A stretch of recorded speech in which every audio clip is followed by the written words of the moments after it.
కరోనాకి వచ్చేసి first lungs కి ఎంటర్ అయింది కాబట్టి ఆ లంగ్స్ కి ఇప్పుడు పౌడర్ తీసుకొచ్చానమ్మా నేను. ఇది ఒక పౌడర్. ఓకే, ఈ పౌడర్ కదమ్మా, ఇది వచ్చేసి దాదాపు ఒక 18-16 మూలికలు ఉంటుంది ఇంట్లో. Just no medicine, only herbals, మన చుట్టుపక్కల ఉండే హెర్బల్స్. ఇట్లా వచ్చేసి స్మెల్ చూడమ్మా, మొత్తం ప్యూర్, అసలు ఎక్కడ కూడా మెడిసిన్ వాసన అనేది లేదు. ఎక్కువగా వామ్ అనేది ఒకటి ఉందని మాత్రం అర్థమైంది అందులో.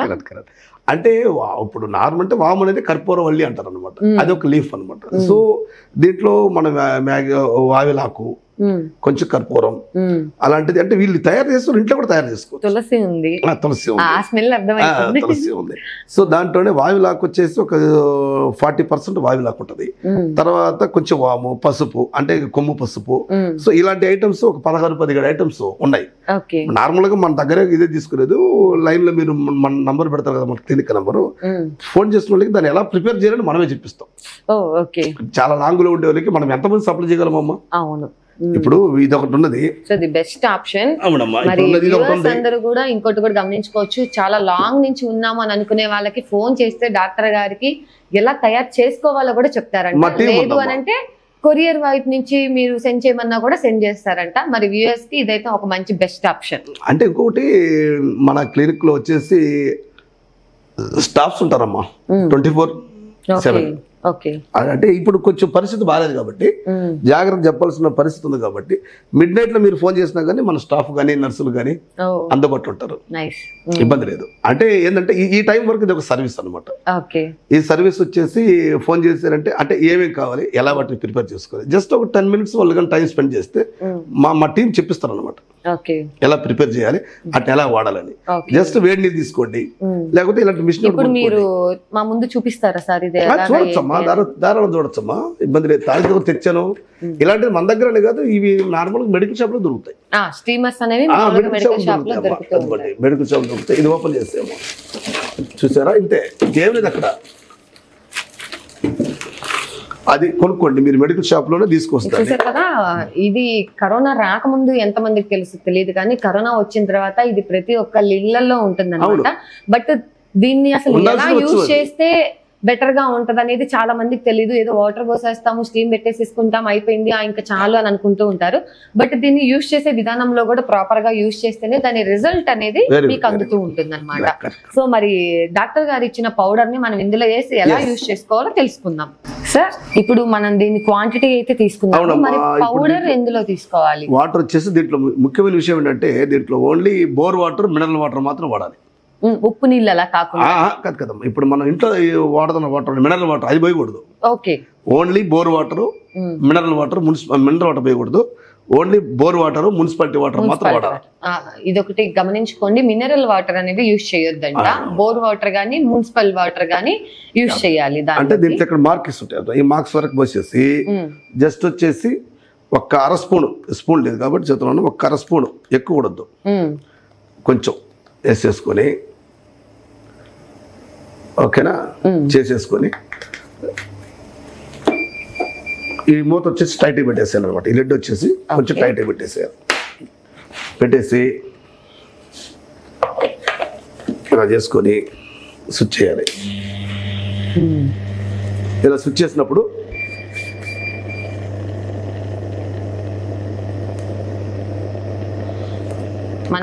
లైవ్ లోనే వస్తుంది. మీరు ఇది ఎలా వాడాలో కూడా మీరు చూసుకోండి. వస్తుందమ్మా? అవును సార్, వస్తుందా? స్టీమ్ అనేది వస్తుంది అంతే. అలాగా మీరు అలాగే పెట్టి ఉంచకుండా మీరు ఆ గాలి అనేది పీలుస్తూ తీస్తూ చూడాలి. చూసారు కదండి, మరి ఇది పౌడర్ వేయటం వల్ల స్టీమ్ మంచిగా వస్తుంది కదా, ఆ స్మెల్ కూడా బాగా అర్థమవుతుంది.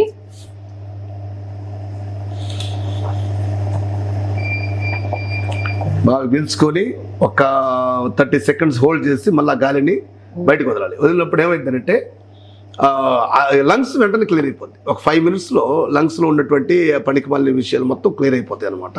చాలా బాగుంటుంది. 30 seconds అంటే మినిమం ఎన్ని మినిట్స్ పీల్చుకోవాలి? Just 2 minutes. అంటే బాడీలో నుంచి మనకి స్వెట్ వచ్చేలాగా చూసుకొని అచ్చం ఇంకా అలాగే పెట్టి ఉంచకుండా దాన్ని పీలుస్తూ మళ్ళీ వదులుతూ అలా చేసుకోవాలన్నమాట. ఇప్పుడు మనం స్టీమ్ అయితే చూసాం కదా, దాన్ని ఏంటి అని చెప్పేసానంటే 30 seconds పీలుస్తూ చేస్తూ అలాగ గాలి వదులుతా చేస్తూ ఉండాలి. ఇచ్చేసారు కదా అని చెప్పని రోజుకి 4 సార్లు 5 సార్లు పెట్టుకోవటాలు, 5 నిమిషాలు 10 నిమిషాలు పెట్టుకోవటాలు అలా చేయకూడదండి. సార్ ఇప్పుడు దాన్ని ఎన్ని రోజులు మనం చేసుకోవాలి, ఎన్ని రోజులు చేస్తే మన లంగ్స్ అనేది క్లీన్ అవుతా ఉంటాయి? ఇప్పుడు జస్ట్ 1 week చేయొచ్చు. ఇప్పుడు మన ఇంట్లో చాలా అప్లయన్స్ ఉంటాయి అనమాట, టీవీ, ఫ్రిడ్జ్, వాషింగ్ మిషన్ లాంటి కదా, అలాంటిది కూడా ఇది ఒక ప్రోడక్ట్ గా ఎప్పుడు ఇంట్లో మంచిదే. అంటే కొన్ని క్లైమేట్ చేంజ్ అయినప్పుడు సిచ్యువేషన్ ఇంకా జలుబు దగ్గులు అంటే కొంచెం శ్వాసలో కొంచెం ప్రాబ్లం ఉన్నప్పుడు అలాంటప్పుడు కొంచెం హెర్బల్ ఒక 1 స్పూన్ వేసుకొని మిషన్ ఆన్ చేసుకుని స్టీమ్ గానీ ఇన్హేల్ చేశారంటే ఇమ్మీడియట్ రిలీఫ్ వస్తుంది అనమాట. సో అలాగే అంటే దీన్ని ఇప్పుడు ప్రస్తుతానికి అయితే ఒక 1 week చేసుకోవచ్చు. 1 week చేసుకొని ఒక 2 days గ్యాప్ ఇచ్చి మళ్ళీ 1 week చేసుకోవచ్చు అనమాట. జలుబు దగ్గు ఎక్కువ ఉన్నప్పుడు మన వెంటనే టాబ్లెట్స్ ఇది అని చెప్పని రకరకాలుగా వెంటనే ఒక సిట్రిజన్ టాబ్లెట్ తీసుకొచ్చుకొని ఒక డోల్ వేసేసుకొని ఎక్కడ ఒళ్ళు నొప్పులు వచ్చేస్తాయో అని చెప్పని ముందుగానే తీసుకొచ్చుకొని చేసుకుంటూ ఉంటారు. నార్మల్ గా డాక్టర్ ప్రిస్క్రిప్షన్ లేకుండా అది అలోపతి మెడిసిన్ కానీ ఏదైనా మెడిసిన్ వాడినప్పుడు ఏమైందంటే కిడ్నీ మీద ప్రభావం చేస్తుంది. అవును, ఇప్పుడు ఏంటంటే జనాలకు ఏమైపోతుందంటే జలుబు చేసింది సిట్రిజన్ వీళ్ళే తెచ్చుకుంటారు, జ్వరం వస్తుంది డోలో వీళ్ళే తెచ్చుకుంటారు, ఒళ్ళు నొప్పులు రాకుండా జ్వరం ఎక్కడొచ్చిద్దో అని ముందుగానే డోలో వేసేసుకుంటూ ఉంటున్నారు. అది పొరపడ్డా డాక్టర్ సంప్రదించాలి. ఆయన ఎలోపతి కానీ హోమియోపతి కానీ సిద్ధ కానీ ఆయుర్వేద నేచురోపతి ఏదైనా కానీ ఒక క్వాలిఫైడ్ డాక్టర్ ని సంప్రదించి వాళ్ళ దగ్గర విషయాలు తెలుసుకుని వాళ్ళు ఇచ్చే ప్రిస్క్రిప్షన్ ద్వారా మెడిసిన్ వాడాలి. కానీ మనమే మెడికల్ షాప్లోకి వెళ్ళి ఏదో చెప్పి తెచ్చుకున్నప్పుడు అది కిడ్నీ మీద ప్రభావం చూపిస్తుంది. సో అది కూడా ఆ జాగ్రత్త కూడా మనం వహించాలి. ఓకే, ఇదేంటంటే మెయిన్ మీకు జలుబు దగ్గు అనిపించినప్పుడు లేదంటే క్లైమేట్ చేంజ్ అయ్యి కొంతమందికి వెంటనే గొంతులో నసగా అనిపిస్తుంటది జలుబు చేయడానికి సిమ్టమ్స్, అలాంటి టైంలో కనుక మీరు కొద్దిగా పౌడర్ యూజ్ చేసుకొని ఒక 4 రోజులు అలా చేసుకొని తర్వాత మళ్ళీ గ్యాప్ ఇచ్చి మీరు కావాలంటే యూజ్ చేసుకోవచ్చు, లేదంటే మళ్ళీ ప్రాబ్లం వచ్చినప్పుడు చేసుకుంటూ ఉండొచ్చు. సార్ మరి ఈ పౌడర్ మా ప్రజల దాకా వెళ్ళాలి అని అంటే మీరేమన్నా మాకు ఫ్రీ సర్వీస్ చేయగలరా? అంటే ఆల్రెడీ మీ గురించి మేము విన్నాం, మీకు చాలా హెల్పింగ్ ప్రభావాన్ని ఇందాక మా వ్యూవర్స్ కి అర్థమైపోయి ఉంటది. మీరు ఫోన్ చేయండి, దూరంగా ఉన్న వాళ్ళు ఎలా తయారు చేసుకోవాలో కూడా చెప్తాం అన్నప్పుడు మా వ్యూవర్స్ కి అర్థమై ఉంటది. బట్ దగ్గర ఉన్న వాళ్ళకి కూడా ఈ పౌడర్ అందరికి చేరాలి అని చెప్పేసి అంటే ఎలాగా? అమ్మ ఇప్పుడు మేము మా క్లినిక్ ద్వారా ట్రాఫిక్ కానిస్టేబుల్స్ ఉంటారు కదండి, వాళ్ళు వచ్చేసి ఓపెన్ సర్ఫేస్ లో పనిచేస్తుంటారు, అంటే ఓపెన్ ప్లేస్లలో. సో అటువంటి వారికి నార్మల్ గానే కొంచెం పొల్యూషన్ ఇవన్నీ ప్రాబ్లమ్స్ ఉంటాయి. వాళ్ళకి వచ్చి ఈ టైంలో వచ్చేసి ఈ కరోనా మూమెంట్ లో వచ్చేసి కొంచెం ప్రాబ్లం అవుతుంది. సో మేము అనుకుంటా వాళ్ళకి ఫ్రీగా ఇద్దామని ప్లాన్ చేస్తున్నాం. Okay, nice. అయితే మా వాడు పనిచేసింది అనమాట. ఇవ్వచ్చమ్మా తప్పదు, ఎందుకంటే వాళ్ళు ఎక్కువ ఎండలో నిలబడుతుంటారు, పొల్యూషన్ ఎక్కువ, ఎయిర్ పొల్యూషన్ ఎక్కువ అన్నది ఇప్పుడు అక్కడ దుమ్ము చాలా ఉన్నాయి కాబట్టి వాళ్ళకి లంగ్స్ కొంచెం క్లియర్ చేసుకున్నానికి ఈ మిషన్ కానీ ఈ పౌడర్ కానీ కొంచెం యూస్ఫుల్గా ఉంటుంది. మేమైతే ఈ మిషన్ వాళ్ళు బయట మెడికల్ షాప్ లో కొనుక్కోవచ్చు, అంటే ఒక 300-400 ఉంటుంది. పౌడర్ నేను ఫ్రీగా సప్లై చేస్తాను, అంటే అదేనమాట రేట్ ఎక్కువ. సో ఇప్పుడు పౌడర్ ఎక్కడ దొరకదు కదా, అది మన యొక్క ఓన్ మేముగా దాన్ని తయారు చేస్తున్నాము, అది మేము ఫ్రీగా కొరియర్ గా పంపిస్తాము. మెయిన్ గా వచ్చేసి ఒకటి ట్రాఫిక్ పోలీసులు, మామూలు పోలీసులు కూడా పంపించు, వాళ్ళు కూడా పాపం ప్రజల కోసం చాలా వరకు, అంటే ఈ లాస్ట్ టైం ఈ కరోనా టైంలో చాలా కష్టపడ్డారు. ఫ్యామిలీస్ అంతా పక్కన పెట్టేసి ఆ ప్రజల్ని ఒక పద్ధతి తీసుకురావాలంటే చాలా కష్టపడ్డారు. నర్సులు, శానిటరీ వర్కర్స్ మెయిన్, వీళ్ళందరూ కూడా చాలా కష్టపడ్డారు. కాబట్టి మా ఫోన్ నంబర్ కాంటాక్ట్ చేశారంటే ఒకటి ట్రాఫిక్ పోలీసు వాళ్ళకి, రెండోది మామూలుగా అంటే లా అండ్ ఆర్డర్ పోలీసులకి, ఇంకా వచ్చేసి శానిటరీ వర్కర్స్ అంటే రోడ్లన్నీ క్లీన్ చేస్తుంటారు కదా, మున్సిపల్ వర్కర్స్ కి వాళ్ళకి కూడా ఇస్తాము, ఫ్రీగా ఇస్తాము. అంటే పౌడర్ నేను పంపిస్తాను, ఈ బాక్స్ మాత్రం బయట కొనుక్కోవచ్చు, స్టీమర్ మాత్రం బయట కొనుక్కో. అది కూడా వచ్చేసి మంచిదిగా కొనుక్కోవాలమ్మా, అంటే కొన్ని లోకల్స్ కూడా చాలా 150-100 నుంచి అవైలబుల్ లా ఉన్నాయి. బట్ అవి వద్దు, ఎందుకంటే అవి షార్ట్ సర్క్యూట్ కూడా అయ్యే ఛాన్సెస్ కూడా ఉంటాయండి, అది కూడా గమనించుకోవాలి మీరు. నిజమేనమ్మా. ఇప్పుడు మేము దాదాపు ఒక 100-200 తీసుకొచ్చాము, వీటిలో మేము అన్నిటి మ్యాక్సిమం చెక్ చేసాం అనమాట. ఎందుకంటే ఎలక్ట్రిక్ సంబంధించింది కాబట్టి వాటిని మేమే సెలెక్ట్ చేసి ఈ బ్రాండ్ బాగుంది, ఈ బ్రాండ్ చాలా బాగుంది, మేము దాదాపు ఒక 20-30 మిషన్ చెక్ చేసామన్నమాట. టెస్ట్ చేసి చెక్ చేసిన తర్వాత బాగుండబట్టి మేము తెచ్చిపెట్టాము.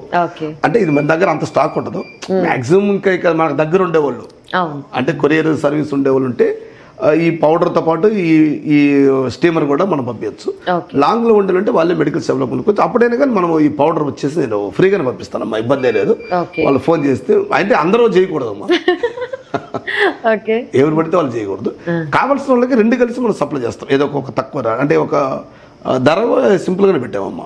ఓకే. అంటే ఈ రెండును కలిసి ఒక 500 కూడా ఇచ్చేయచ్చు. అంటే ఇప్పుడు టైంలో మనము మనీ మోటివేషన్ కాకుండా ఈ మిషన్ ఇది కలిపి కూడా ఒక 600-500కి ఇవ్వచ్చు, ఇబ్బంది లేదు. వీళ్ళు కానీ నేను చెప్పిన విధంగా ఈ గవర్నమెంట్లో పనిచేస్తే అంటే స్టాఫ్ నర్సులు ఉంటారు కదా, వాళ్ళకి కూడా ఇవ్వచ్చు ఫ్రీగా. డాక్టర్స్కి మనం పోలేమనుకోండి, నర్సులకి ఇవ్వచ్చు. ప్లస్ శానిటరీ వర్కర్స్, పైగా వీళ్ళు పోలీస్ ఆఫీసర్స్, అంటే పోలీస్ డిపార్ట్మెంట్లో ఉండేవారు, అంటే ఎక్కువ తిరుగుతుంటారు కదా బైక్, వాళ్ళకి ప్లస్ వచ్చేసి ట్రాఫిక్ వాళ్ళకి వచ్చి ఇవ్వచ్చు. నా నంబర్ ఒక విధంగా చెప్పాలి అంటే సమాజంలో వచ్చేసి లా అండ్ ఆర్డర్ అంటే వీళ్ళు ఇప్పుడు మున్సిపల్ కార్పొరేషన్ నుంచి అవ్వచ్చు, నర్సులు అవ్వచ్చు, డాక్టర్లు అంటే ఇప్పుడు అలోపతి వీళ్ళంతా యూజ్ చేస్తున్నారు కాబట్టి వాళ్ళు ఆయుర్వేదం వీటిని కొంచెం దగ్గరకు రానివ్వరు, వాళ్ళ మెథడ్స్ వాళ్ళకు ఉంటాయి కాబట్టి. ఇంకా పోలీస్ వాళ్ళకి ఇలాంటి వాళ్ళందరికీ ఎవరైతే ఎక్కువగా సమాజంలో ఎక్కువగా తిరుగుతూ చేస్తూ నలుగురిలో తిరుగుతూ ఉంటారో డాక్టర్స్ అంటే ఇంకా వాళ్ళందరూ వస్తారు. అంబులెన్స్ డ్రైవర్స్ ఎవరైతే సమాజం కోసం దృక్పథంతో వాళ్ళు ముందుకు వెళ్తూ ఉన్నారో వాళ్ళందరికైతే నేను ఫ్రీ కొరియర్ చేస్తాను, నాకు గనక కాల్ చేస్తే అని చెప్పేస్తానని చెప్తూ ఉన్నారు. సార్ ఇంతకన్నా అసలు మెయిన్ క్వశ్చన్ ఏంటంటే చాలా మంది మా వ్యూస్ కి డౌట్ ఉండొచ్చు, ఇప్పుడు అంటే ఈ ఒక్క పౌడర్ వేసుకొని మేము స్టీమ్ పీల్చుకోగానే మాకు కరోనా రాకుండా ఉంటుంది. ఇప్పుడు నేను చెప్పింది ఏంటంటే ఇప్పుడు వచ్చి ఎంట్రన్స్, నేను ఇందా చెప్పాను కదా, ఎంట్రన్స్ అనేది లంగ్స్. ఈ కరోనా ఎలా ఎంటర్ అవుతుంది, ముక్కు ద్వారా పీల్చుకుంటాము, ఆ గాలి కొట్టడం ద్వారా లోపలికి వస్తుంది, లంగ్స్ కి పోతుంది అనమాట. లంగ్స్ లో ఆల్వియల్స్ ఉంటాయి, దాదాపు ఒక 50 కోట్ల ఆల్వియల్స్ ఉంటాయి, చిన్న చిన్న ద్రాక్ష అలా గుత్తులాగా ఉంటాయి, అంటే గాలి తెత్తులు అనమాట, చిన్న చిన్న. సో వాటిల్లోకి వెళ్ళిపోద్ది అనమాట. అక్కడికి వెళ్ళి మళ్ళీ ఎక్స్చేంజ్ అయిపోతుంది అనమాట, చెడు రక్తం మంచి రక్తం, ఆక్సిజన్ డిఆక్సిజన్ ఈ రెండు కలిపినప్పుడు ఇప్పుడు ఏమైందంటే కరోనా దండకి వెళ్ళిపోద్ది అనమాట.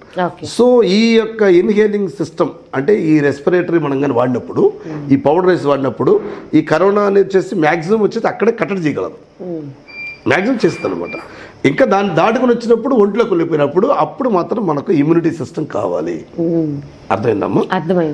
మన బాడీలో ఇప్పుడు నార్మల్గా 10 రకాల సిస్టాలు ఉన్నాయి, మీకు కూడా తెలిసి ఉండొచ్చు. 10 రకాల సిస్టాలు అంటే సర్క్యులేటరీ సిస్టమ్, ఇమ్యూనిటీ సిస్టమ్, అలాగనే రీప్రొడక్టివ్ సిస్టమ్, ఓకేనా, అలాగనే వచ్చేసి లింఫాటిక్ సిస్టమ్, ఇంకా వచ్చేసి లంగు, అట్లాంటి చాలా సిస్టాలు ఉన్నాయన్నమాట. సో ఈ సిస్టాలు, ఈ 10 సిస్టంలలో దాదాపు మనకు వచ్చేసి మెయిన్గా ఇప్పుడు కరోనాకి సంబంధించింది 2 సిస్టమ్లు పనిచేయాలి. చాలా సిస్టమ్లు చెప్పాను కదా, సర్క్యులేటరీ కానీ ఇక్కడ ఇమ్యూనిటీ అని చాలా సిస్టమ్లు ఉన్నాయి కదా, వాటిల్లో వచ్చేసి ప్రధానంగా ఇప్పుడు పనిచేయాల్సింది ప్రభావితం చేయగలిగేవి 2. ఒకటి రెస్పిరేటరీ సిస్టమ్ను, రెండవది ఇమ్యూనిటీ సిస్టమ్. ఈ రెండింటిని మాత్రం మనం కానీ కంట్రోల్ అంటే ఖచ్చితంగా మంచిగా పవర్ఫుల్గా పెట్టుకోగలిగితే కరోనా నుంచి భయపడాల్సిన పనే లేదమ్మా. అది ఎన్ని అంటే ఇప్పుడు విషయం ఏంటంటే మీరు ఒక్కొక్క కరోనా వచ్చినప్పుడు మీరు డోసెస్ తీసుకుంటున్నారు, వ్యాక్సిన్ తీసుకుంటున్నారు. అప్పుడు ఆ వ్యాక్సిన్ ఇచ్చే టైంలో ఉన్నటువంటి కరోనా వేరు, ఇప్పుడు ఉండేది వేరు అనమాట. అర్థమైందని చెప్పేది. మరి అప్పుడు వేసినటువంటి కరోనాకి ఆ వ్యాక్సిన్ వేసేది దీనికి కొంచెం అర్థం కాదు. ఆ డోసుని వచ్చేసి ఆ వ్యాక్సినేషన్ ఇది మోసం చేస్తుంది అనమాట. అంటే ఇప్పుడున్న కరోనా అంటే ఈ యొక్క వేరియంట్ అనేది ఇది మ్యుటేషన్ చెందింది కాబట్టి దాన్ని ఐడెంటిఫై చేయలేకపోతుంది మన. అంటే ఇప్పుడు ఈ వ్యాక్సినేషన్ చేసుకున్నటువంటి ఈ బాడీలో యాంటీబాడీస్ ఇవన్నీ ఉన్నాయి కదండి, ఇవి వచ్చేసి ఏం చేస్తుందంటే ఈ కొత్తగా వచ్చినటువంటి కరోనాని ఐడెంటిఫై చేసే దాంట్లో కొంచెం కష్టపడుతుంది. దాన్ని గుర్తుపట్టి దాన్ని నిర్మూలన చేయాలంటే దీనికి ఒక పవర్ ఉండాలి. అంటే ఆ టైంలో ఉన్న దానికంటే ఇది వచ్చేసి ఏమైంది మారిపోయింది కాబట్టి. సో నా యొక్క ఉద్దేశం ఏంటంటమ్మా, ఇంకా లైఫ్ టైం ఏదో ఒకటి వస్తూ ఉంటుంది. ఇప్పుడు వేవ్ అని పెట్టారు దీనికి, first wave, second wave, third wave. Wave అంటే ఏంటి? సముద్రపు అల. వేవ్ అంటే అల కదా, మరి అలా. అప్పుడు వేవ్ అని దేనికి పెట్టారు? తుఫాన్లు పెట్టారు, అంతే కదా. హుదూద్ తుఫాన్ అని, ఆ తుఫాన్ అని ఒక్కొదానికి పేర్లు పెడుతూ వచ్చారు, అంతేనా. ఇప్పుడు కరోనా కూడా అది కూడా వేవ్ లాంటిది కాబట్టి దానికి కూడా పేర్లు పెట్టడం మొదలు పెట్టారు. స్టార్టింగ్ లో ఒమిక్రాన్ అన్నారు, డెల్టా అన్నారు, ఇప్పుడు JN1 అంటున్నారు. సో ఇన్ ఫ్యూచర్ లో ఏదో ఒకటి వస్తూనే ఉంటుంది కాబట్టి మనము we should take very good attention మన యొక్క బాడీని చూసుకోవాలి. మనం కానీ ఇక్కడ కానీ స్థిరంగా మన బాడీ అంటే రెస్పిరేటరీ సిస్టమ్ను ఇమ్యూనిటీ సిస్టాన్ని కానీ భద్రంగా ఉంచుకుంటే ఎన్ని మ్యూటేషన్ వచ్చినా మనం ఏం చేయలేము. కాబట్టి మనకు ఇటువంటి సిస్టమ్ ఉందని చెప్పేసి మీరు ఇక దాన్ని అంటే అలసుగా తీసుకొని మా దగ్గర ఇమ్యూనిటీ పవర్ ఉంది కదని చెప్పేసి అజాగ్రత్త కూడా పాటించకూడదు. చాలామంది డాక్టర్ కూడా ప్రాణాలు కోల్పోయారు దీంట్లో. మా యొక్క ప్రియతమ గాయకుడు ఎస్పి బాలసుబ్రహ్మణ్యం పోయారు. అదే నాకు చాలా బాధ వేసింది. తర్వాత అసలు నేను ఆయనకి అంటే ఏం చెప్పాలా మంచి రసికుని అనమాట. సాంగ్లకి చాలా బాధపడ్డాను. 1.5 డే ఆ రోజుల్లో చాలా కష్టం, ఫుడ్ కూడా తినలేను. సో చూడండి అంత బట్టి. సో అటువంటిది ఏంటంటే డాక్టర్స్ చాలా మంది చనిపోయారు, సోషల్ వర్కర్స్ కానీ పబ్లిక్ సర్వెంట్స్. సో అటువంటివి ఉన్నాయి. కాబట్టి మన జాగ్రత్త మనం ఉండాలి. ఇంకేమైనా డౌట్స్ ఉన్నాయమ్మా దీని మీద? లేదు సార్. అప్పుడు ఆ ఇమ్యూనిటీ సిస్టాన్ని మనం ఎలాగ చేసుకుని అది కూడా అంటే మనం చెప్పలేము. ఇప్పుడు ఇందాక కొన్ని బెల్ పేపర్ గురించి చెప్పాము. ఇప్పుడు ఇంకా 2-3 సిస్టాలు ఉన్నాయి. అవి చెప్పినమంటే మార్కెట్ దొరకవు. అందుకని మాకు ఫోన్ చేయమని చెప్పండి, ఫోన్లో చెప్తాను. మీరు షాప్లోకి వెళ్ళి కొనుక్కొచ్చుకొని వాటిని వాడారంటే మ్యాక్సిమం మీరు మీ ఇంట్లో వరకు మీరు దాన్ని సేఫ్టీ చేసుకోవచ్చు. దాంట్లో నుంచి బయటపడడానికి ఛాన్సెస్ ఉన్నాయి. వచ్చినా కానీ ఇప్పుడు అంటే నార్మల్గా కానీ ముందున్నంత వేవ్ అంత అది సెకండ్ వేవ్ ఉన్నంత ప్రభావం దీని మీద అయితే లేదు. కాకపోతే ఇప్పుడే చెప్పలేము. అది టీవీలలో మనం వార్తలు చూస్తున్నప్పుడు భయం వేస్తుంది. ఏమొస్తుందో నార్మల్గా లాక్డౌన్ ఎప్పుడు మాస్క్ తప్పనిసరి, శానిటైజర్ తప్పనిసరి అని చెప్తారు. కాబట్టి ఇప్పుడు చెప్పలేము. ఇంకొక 1 వీక్ 10 days అయిన తర్వాత కానీ అసలు దీని విపరీతంగా దీని ఎలా ఉంటుందని మనం ఒక 1 week 10 days అయిన దాకా చెప్పలేం. అయితే రావచ్చు. లాక్డౌన్స్ వచ్చేదానికి ఒక 20% 30% ఛాన్స్ ఉంది. పైగా అయితే ఈ కంజెస్టెడ్ ఏరియాలో పోతున్నప్పుడు మన జాగ్రత్తలు మనం ఉండాలి. మాస్క్ కంపల్సరీ పెట్టుకోవాలి. పైగా ఇంకోటి ఏంటంటే అమ్మా ఇమ్యూనిటీ పవర్ని బూస్ట్ చేసుకోవాలి. ఇమ్యూనిటీ పవర్ని ఎలా బూస్ట్ చేసుకోవాలని మాకు కాంటాక్ట్ అయితే మేము చెప్తాం. ఇది వచ్చేసి లంగ్స్ ఎంటర్లోనే దాన్ని కట్టడి చేయగలదు. ఆ దాన్ని కూడా దాటుకొని బాడీలోకి ఎంటర్ అయినప్పుడు మన ఇమ్యూనిటీ సిస్టమ్ మనం కానీ దాన్ని స్ట్రాంగ్ చేసుకుంటే మ్యాక్సిమం తెప్పించుకోవచ్చు దీని దగ్గర వచ్చి. చూసారు కదండి. మరి మామూలుగా మన జలుబు దగ్గు స్టార్ట్ అవుతుంది అనుకుంటేనే కరోనాకు ముందు ఒకలాగా ఫీల్ అయితే కరోనా వచ్చిన దగ్గర నుంచి అమ్మో జలుబు దగ్గు జ్వరం వస్తుంది అని చెప్పేసానని 2 రోజులు జ్వరం రాగానే దగ్గు చేస్తుంది అనగానే టాబ్లెట్స్ వేసేసుకోవటం, హడావిడిగా హాస్పిటల్కి పరిగెత్తడం జరుగుతుంది. ఇదంతా కూడా కరోనా ప్రభావం అని చెప్పుకోవచ్చు. బట్ ఇప్పుడు 3rd వేవ్ అని చెప్పి నేను ఎంటర్ అవుతున్నప్పటికీ కూడా కొన్ని జాగ్రత్తలు, చిన్న జాగ్రత్తలు మనం గనక తీసుకున్నట్లయితే కరోనా నుంచి మనం సేఫ్ అవ్వచ్చు అని చెప్పేసి అంటున్నారు. ఇప్పుడు ఈ వనమూలికలతో పౌడర్ ఏదైతే ఉందో అది మీరు దూర ప్రాంతాల వాళ్ళకి మీరు కావాలి అని అంటే మాకు కనుక ఫోన్ చేసినట్లయితే మేము ఎలా తయారు చేసుకోవాలో చెప్తాము అని అంటున్నారు. అండ్ గవర్నమెంట్ సర్వీసెస్ అంటే అంబులెన్స్ డ్రైవర్స్ కానివ్వండి, లేకపోతే నర్సులు కానివ్వండి, లేకపోతే ట్రాఫిక్ పోలీసులు, నార్మల్ లా అండ్ ఆర్డర్ వాళ్ళు కానీ వీళ్ళందరికీ ఏంటంటే జనాలలో ఎక్కువ ప్రభావితం అవుతూ తిరుగుతూ ఉంటారు. కాబట్టి వాళ్ళ కోసం నేను ఈ పౌడర్ని ఫ్రీగా అందిస్తాను అని చెప్పేసి అని అంటున్నారు మన డాక్టర్ గారు. ఇంకా మిగతా నార్మల్ పీపుల్ ఎవరైనా కావాల్సి ఉంటే కాల్ చేయండి. నేను మ్యాక్సిమం వాళ్ళకి చాలా అతి తక్కువ ధరలో, లేదు అంటే వాళ్ళ పొజిషన్ చెప్పినట్లయితే నేను మ్యాక్సిమం తక్కువగా ఇవ్వడానికి కూడా నేను ట్రై చేస్తాను. ఫ్రీగా ఇచ్చే ఛాన్సెస్ కూడా నేను ట్రై చేస్తాను అని చెప్పేసి అని చెప్తున్నారు. సో ఇంత జెన్యున్ గా అయితే ఇది ఎవరు చెప్పరు. దట్ ఇంకోటి ఏంటంటే ఇది బిజినెస్ ప్రమోషన్ అంతకన్నా కాదండి. ఇది కేవలం సమాజ దృక్పథం కోసం మరి డాక్టర్ గారు అందిస్తున్న చిన్న చిట్కా మాత్రమే. దీని వలన మేము కరోనాని నేను నివారించేస్తాను, చెందుతానని చెప్పట్లేదు, జాగ్రత్తలు మాత్రమే చెప్తూ ఉన్నారనమాట. మరి మీరు డాక్టర్ గారితో ఇంకేదైనా మాట్లాడేయాలన్నా తెలుసుకోవాలన్నా కింద స్క్రోల్ అవుతున్న నెంబర్కి మీరు డాక్టర్ గారికి కాల్ చేయొచ్చు. డాక్టర్ గారు మీ విలువైన సమయాన్ని మాకు అందించి మా ప్రేక్షకులకు కూడా మంచి సలహాలు సూచనలు అందించినందుకు ధన్యవాదాలు. ధన్యవాదాలు.